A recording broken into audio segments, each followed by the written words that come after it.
Every single year, over 13 million Americans start the keto diet, and every single year, over 12 million of them quit. Today, you are going to find out exactly why, and whether keto is actually built for your body or built for someone else's bank account. Look, if you're watching this right now, you have probably already searched keto diet at least 5 times this week. Maybe you saw a before and after photo on Instagram. Maybe your coworker lost 20 pounds and will not stop talking about bacon. Or maybe you are just exhausted trying every diet that promises results and delivers nothing but frustration. Here is what I want you to understand from the very beginning of this video.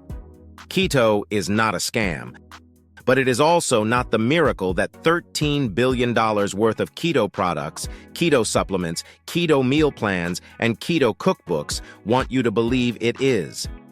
I have spent weeks going through peer-reviewed studies, clinical trials from Harvard Medical School, Johns Hopkins, and the National Institutes of Health, and real data from Americans who have done keto, not for 30 days, but for years. And what I found will genuinely surprise you. So stay with me, because by the end of this video, you will know exactly what keto does to your body in the first 30 days, what happens at 6 months, what the real long-term data looks like, who keto actually works for, who it is actually dangerous for, and what the smartest alternative looks like if keto is not your answer. Let us get into it. First, let us make sure we are talking about the same thing, because there is a massive gap between what keto actually is and what most Americans think it is. The ketogenic diet requires you to eat roughly 70 to 75% of your daily calories from fat, 20 to 25% from protein, and less than 5% from carbohydrates. That means you are capping your carbohydrate intake at 20 to 50 grams per day. To put that in perspective, a single medium banana has 27 grams of carbs. 1 cup of white rice has 45 grams. A Subway 6-inch Italian BMT has about 46 grams. So when people say they are doing keto, most of the time they are not actually doing keto. They are just eating fewer carbs. That is called a low-carb diet. Actual keto forces your body into a metabolic state called ketosis, where, because you have essentially starved your body of glucose, your liver starts breaking down stored fat into molecules called ketone bodies, and your brain and organs start running on those ketones instead of sugar. This is not a new idea. The ketogenic diet was originally developed in the 1920s at Johns Hopkins Hospital, not for weight loss, but to treat epilepsy in children. Doctors noticed that fasting reduced seizures, and keto mimicked the effects of fasting without actually starving the patient. It worked, and it still works for epilepsy today. That part of the keto story is completely legitimate and science-backed. But then, somewhere around 2012, the keto diet got picked up by the fitness world, by Silicon Valley biohackers, by celebrity doctors, and by the supplement industry. And it transformed from a medical tool into a lifestyle movement. And that is where things started getting complicated for the average American. Here is where it gets really interesting, and where most YouTube videos completely gloss over the details. When you start keto, your body goes through a very predictable sequence of events. And knowing this sequence is the difference between sticking with it and quitting after 2 weeks. Days 1 through 3. Your body burns through its stored glycogen, which is basically stored glucose in your liver and muscles. As glycogen depletes, your body releases water, a lot of it. Most people lose between 3 and 7 pounds in the first week. Let me be very clear. This is not fat. This is water weight. This is why so many before and after photos show dramatic drops in the first 2 weeks. It is water, not fat. Days 3 through 7. Your body starts transitioning into ketosis. This is when most Americans experience what is called the keto flu. And this is the #1 reason people quit. Symptoms include crushing headaches, intense fatigue, brain fog, muscle cramps, irritability, and nausea. A 2019 survey of keto dieters found that 79% experienced keto flu symptoms, with 20% reporting symptoms severe enough to disrupt their daily work and exercise. Why does this happen? Because your kidneys, when not processing carbohydrates, excrete more sodium and other electrolytes. You become deficient in sodium, potassium, and magnesium. And those are the exact minerals your brain and muscles need to function properly. Weeks 2 through 4, if you push through the keto flu, and many people do not, your body begins adapting to burning fat for fuel. You start to feel clearer mentally. Energy stabilizes. Hunger decreases significantly, and this is real. Studies show that ketosis reduces the hunger hormone ghrelin by measurable amounts. This is one of the most powerful and legitimate benefits of the ketogenic diet. By day 30, the average American who actually sticks with strict keto has lost between 8 and 15 pounds. But here is the number the keto industry does not want you to focus on: how much of that was fat versus water versus muscle mass. We will get to that. Now here is where I need you to pay close attention, because this is the part that most keto influencers completely skip. In 2020, a comprehensive meta-analysis published in the British Medical Journal looked at 121 randomized controlled trials involving over 21,000 participants. The finding? At 6 months, low-carbohydrate diets and keto-style diets outperformed low-fat diets for weight loss by an average of 2.5 to 4 pounds. That is real. That advantage exists. But here is what happened at 12 months. The advantage essentially disappeared. By 1 year, the difference between keto and a balanced, low-calorie diet was statistically insignificant, less than 1 pound difference on average. And at the 2-year mark, people on keto had actually regained more weight than those on balanced diets. A Stanford University study called the Diet Fits trial, which followed 609 adults for 12 months, comparing low-fat versus low-carb diets, found that there was no significant difference in weight loss between the groups, averaging around 12 to 13 pounds lost in both camps. What mattered more than the diet type was how well people could actually adhere to their chosen plan. That word, adherence, is the entire story of why keto fails most Americans.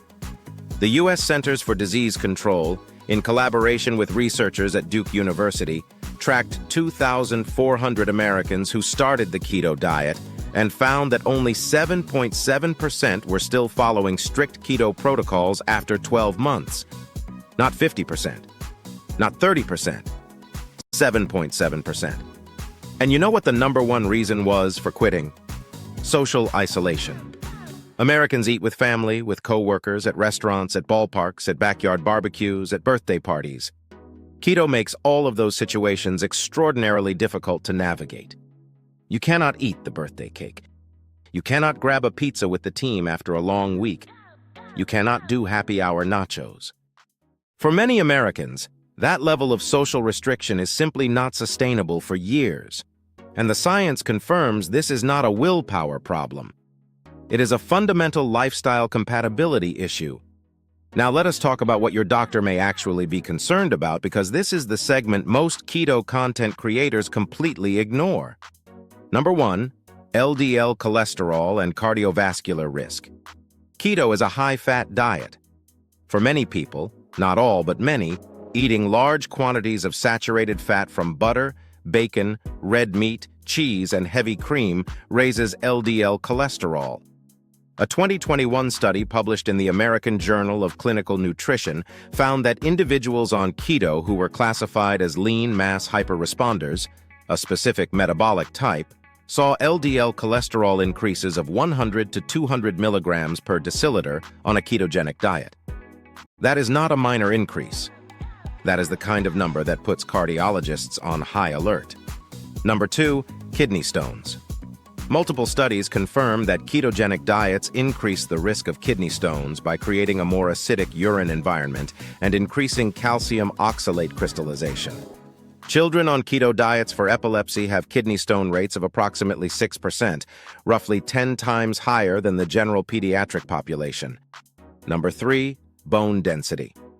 A 2020 study from Australia that tracked highly active athletes on keto for 3.5 weeks found significant reductions in bone density markers and elevated indicators of bone breakdown. For American women especially, who already face elevated osteoporosis risk, this is a serious consideration. #4, what keto does to your gut. Americans already struggle with poor gut microbiome diversity. The standard American diet, high in processed foods and low in fiber, has already damaged the bacterial ecosystem most people carry. Keto, by eliminating most fruits, legumes, whole grains, and many vegetables, dramatically reduces dietary fiber intake. A 2021 study in Cell Host and Microbe found that ketogenic diets reduce the population of beneficial bacteria species, including Bifidobacterium, the same bacteria linked to immune function, inflammation reduction, and mental health. Now, I want to be fair here. None of these risks mean keto is universally dangerous. For specific medical conditions, the benefits may absolutely outweigh the risks. But the average American scrolling Instagram and buying a $60 bag of keto protein powder should know that the diet they are starting is not consequence-free, and that the influencer selling that protein powder is not running a randomized, controlled trial on your body. All right, let us give keto the credit it absolutely deserves, because for specific populations, keto is genuinely life-changing. Type 2, diabetes management. This is the strongest legitimate use case for keto in America today. The United States has 37.3 million people with diabetes and another 96 million with prediabetes. A 2019 trial published in Diabetes Therapy found that patients with type 2 diabetes following a well-formulated ketogenic diet for 2 years reduced their HbA1c by an average of 1.3 percentage points, and 94% of participants were able to reduce or completely eliminate their diabetes medication. That is extraordinary. For people with type 2 diabetes, keto done correctly and supervised by a physician is one of the most powerful dietary interventions available. Drug-resistant epilepsy. As I mentioned, this is where keto originated. Today, roughly 50% of children with epilepsy who are unresponsive to 2 or more medications see a 50% or greater reduction in seizure frequency on a ketogenic diet. This is not alternative medicine. This is mainstream pediatric neurology. Significant obesity with metabolic syndrome.